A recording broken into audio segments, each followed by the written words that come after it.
আজকে শাপলা ফুল দিয়ে মজাদার একটি পাকোড়া বানিয়ে দেখাবো। এখানে শাপলা ফুল নিয়েছি। অনেকে শাপলা খেয়ে ফুলটা ফেলে দেন, ফেলে না দিয়ে এভাবে পাকোড়া বানাতে পারেন। পাকোড়া দারুণ স্বাদ খেতে, বৃষ্টির দিনে একদম জমে যায় পাকোড়া গরম গরম হলে।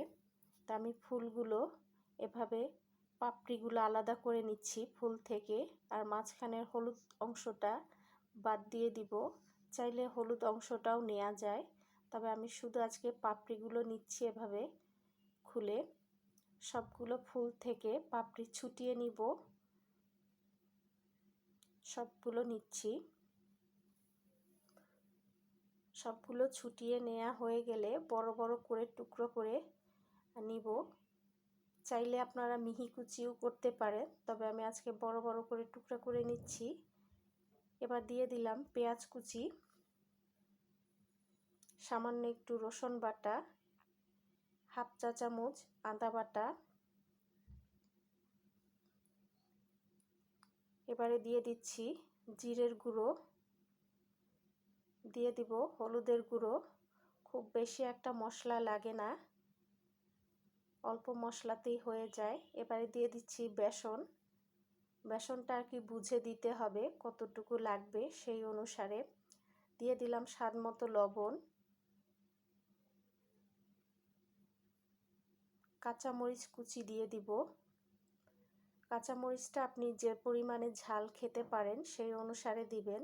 কেউ কম খায়, কেউ বেশি খায়, সেক্ষেত্রে সেইভাবে দিবেন। এবার বেসনটা আমি পানি দিয়ে গলিয়ে নিব। একদম খুব বেশি ঘন না, আবার একদম পাতলা না, মাঝামাঝি করে নিব। ভালো করে মেখে নিচ্ছি। প্রয়োজনে আরেকটু পানি দিব। দেখুন সবগুলো মাখানো হয়ে গিয়েছে। এবারে আমি পাকোড়া ভেজে নিব। কড়াইয়ে তেল দিয়ে দিব।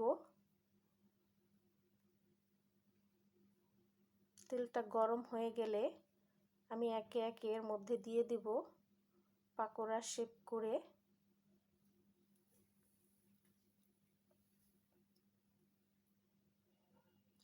আমার রান্নার ভিডিওগুলো যদি আপনাদের ভালো লেগে থাকে অবশ্যই চ্যানেলটি সাবস্ক্রাইব করবেন, সাবস্ক্রাইব করে পাশে থাকবেন।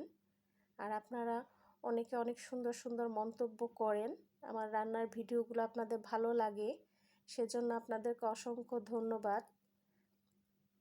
আপনাদের এই সুন্দর সুন্দর মন্তব্য পড়ে বেশ ভালো লাগে আমার কাছে। আমি উৎসাহ পাই আরও নতুন নতুন রেসিপি নিয়ে আসার জন্য। এক পাশ ভাজা হয়ে গিয়েছে, আমি উল্টে দিচ্ছি।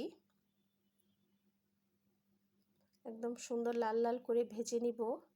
আর বৃষ্টির দিনে পাকোড়া বেশ ভালো লাগে, মুচমুচে করে যদি ভেজে নেন। গরম গরম পাকোড়া বেশ জমিয়ে খাওয়া যায়। তো ভাজা হয়ে গিয়েছে, এবারে আমি নামিয়ে নিচ্ছি।